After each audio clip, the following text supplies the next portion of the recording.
Halo, selamat siang teman-teman leader dan mitra Trian Networks Lamando dimanapun saat ini berada. Kesempatan siang hari yang cukup cerah ini mungkin agak sedikit mendung karena mungkin akan turun hujan. Ya, hari ini Kamis 7 Mei 2020. Saya ingin berbagi sedikit dengan teman-teman mitra Trian Networks Sentra Asia Raya dimanapun berada. Saya mengenal bisnis 3A Network ini kurang lebih sudah berjalan 2 tahun dan 6 bulan, alias 2 tahun setengah ya. Saya tergelitik oleh suatu cerita pada saat saya sedang menghubungi calon mitra.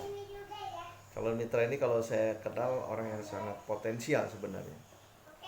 Cuman yang agak sedikit tergelitik hati saya mendengar ceritanya adalah begini. Pak, saya sudah bercerita kemana saja tentang Trian Networks ini, tabungan cerdas ini kepada siapa saja saya bagikan. Kepada saudara, kepada keluarga, kepada teman-teman yang di kantor, dimanapun saya temui. Sudah banyak Pak saya temuin dan saya ceritakan. Tapi satu pun belum ada yang mau. Bahkan mereka ada yang negatif gitu kan, negatif dengan Trian Networks. Kenapa? Karena ada satu cerita, ada salah satu mitra di kota sebelah, saya tidak perlu sebutkan, katanya itu yang menyalahgunakan uang mitra. Dan saya sempat terpikir, oh ya betul, saya bilang cerita yang Bapak bagikan ini pernah saya terima juga, dan itu memang itu adalah tanggung jawab oknum yang bersangkutan. Karena intinya menabung cerdas unit link 3i Network ini tidak harus menitip, dan memang tidak boleh dititip sebenarnya kepada kita agen ya, kepada kita mitra, kalau kita mau aman. Kenapa? Karena menabungnya kan bisa melalui 3 mesin ATM, yaitu BRI, ATM BCA, dan Mandiri ya. Selain 3 mesin ATM ini, kita bisa menggunakan auto debit, menggunakan handphone saja ya teman-teman. Melalui 3 bank itu juga, BRI, Mandiri, dan BCA. Dan saya sering melakukan itu teman-teman. Saya gunakan bank BCA, M-bankingnya, dan sangat mudah nabung itu, asal yang penting saldo tersedia, cepat saja teman-teman. Nah, selain 3 bank dan M-banking tadi, mobile banking tadi, kita bisa menggunakan Alfa dan Indomaret. Pada saat kita belanja, kita juga sekalian bisa nabung. Jadi kembali kepada cerita teman saya tadi, udah Pak, saya udah cerita, tapi kok mereka nggak ada yang mau gitu. Bahkan ceritanya malah negatif. Wah itu ada inilah, disalahgunakan loh. Kalau saya katakan dengan calon mitra ini, Pak, itu adalah oknum. Karena itu adalah oknum, berarti tanggung jawab oknum itu. Sehingga saya tetap yakin dan percaya perusahaan ini kan perusahaan besar, perusahaan selevel Sentra Asia Raya yang sudah 45 tahun di Indonesia ini, adalah perusahaan yang tidak kecil, karena dia juga merupakan bagian dari Salim Group ya. Jadi saya katakan dengan Bapak ini tadi, ya wajar Pak kalau Anda fokus pada masalahnya, ya akan berhadapan pada masalah saja. Tapi ketika kita menemui masalah, kita juga fokus pada solusinya. Saya yakin masalah itu di mana saja dan kapan saja akan tetap selalu ada. Kenapa? Karena selama kita hidup di dunia, masalah itu adalah teman dalam hal perwujudan pencapaian. Jadi kalau tidak ada masalah, apa yang mau kita capai?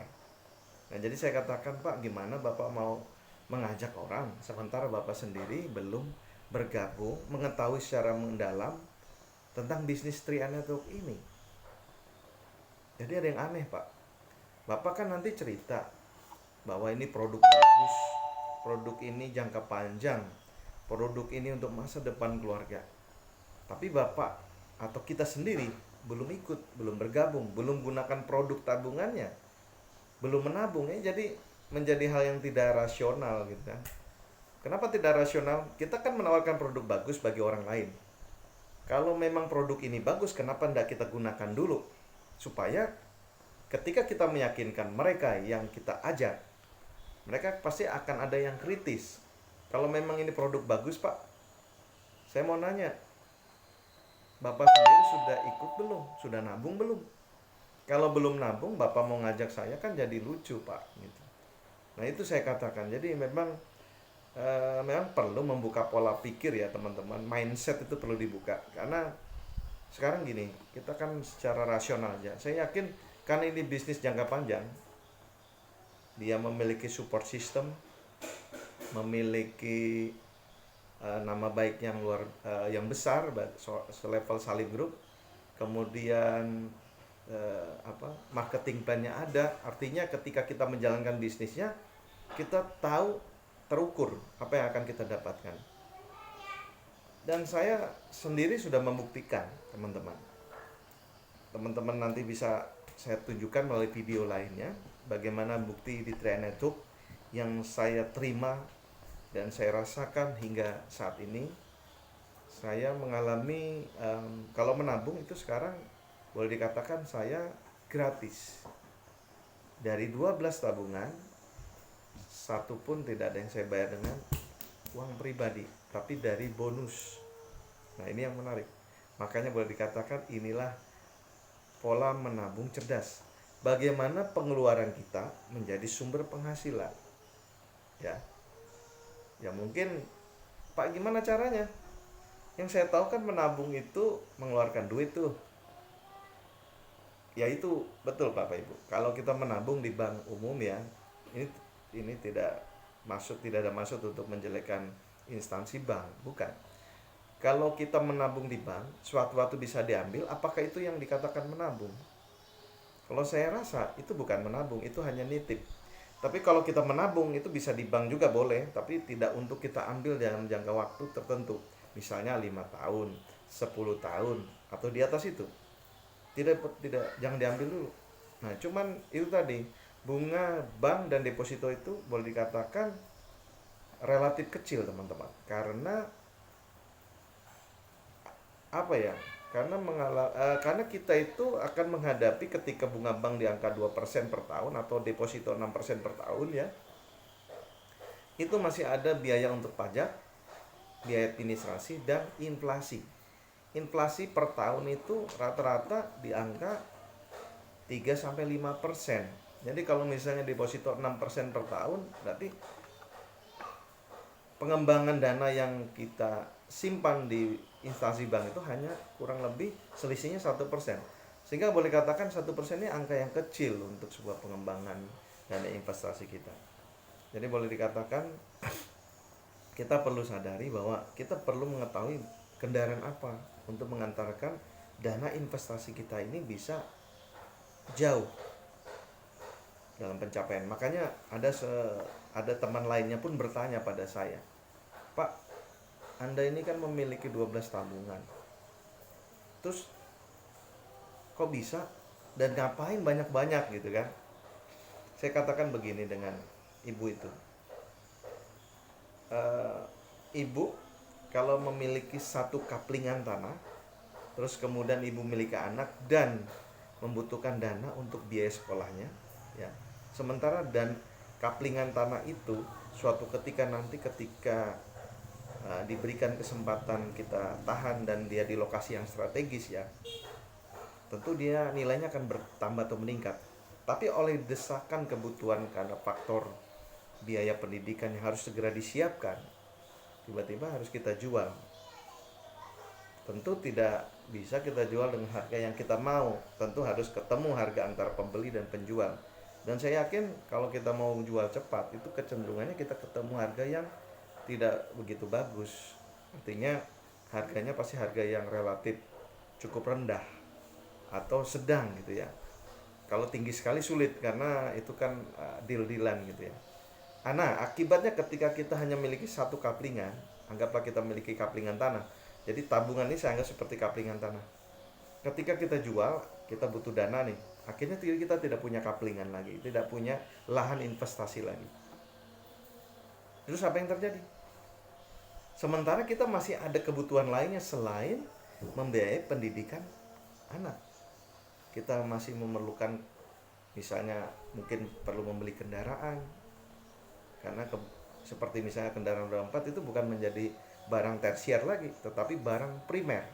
Setiap keluarga yang memiliki minimal 2 atau 3 anak, sekarang kalau satu keluarga jalan dengan motor, apalagi kondisi cuaca panas atau hujan, mobil itu sudah menjadi kebutuhan, barang primer, barang yang menjadi kebutuhan pokok. Itu satu kebutuhan, belum yang lain. Untuk dapur, untuk listrik, untuk air. Ya kalau misalnya sehat, kalau tidak sehat, misalnya sakit, yang namanya sakit itu akan menguras aset. Nah, jadi kita bersyukur juga kalau kita saat ini sehat. Nah, sekali lagi saya katakan, ketika kita hanya punya satu pilihan, maka kita tidak banyak kesempatan untuk bebas memilih, karena hanya satu. Tapi kalau kita memiliki, misalnya tadi saya katakan saya memiliki 12, anggaplah saya melepas 2 aset milik saya karena desakan kebutuhan biaya tadi ya, maka saya masih memiliki 10 lainnya. Ada 10 kaplingan yang kita miliki saat ini. Artinya ketika 2 itu saya lepas ya tidak masalah, karena memang anggaplah saya simpan untuk persiapan anak sekolah. Tapi 10 lainnya itu persiapan untuk, yaitu tadi, investasi dalam jangka panjang itu menguntungkan. Ya sekali lagi saya mau katakan dan teman-teman, saya tidak pernah ragu, karena sekali lagi kita bermitra dengan perusahaan yang besar selevel Salim Group ya. Nah, ini yang luar biasa yang saya rasakan dari ini pada kesempatan siang hari ini. Demikian saya ucapkan terima kasih teman-teman atas perhatiannya. Saya ucapkan salam Crown, salam bebas finansial, Go Freedom.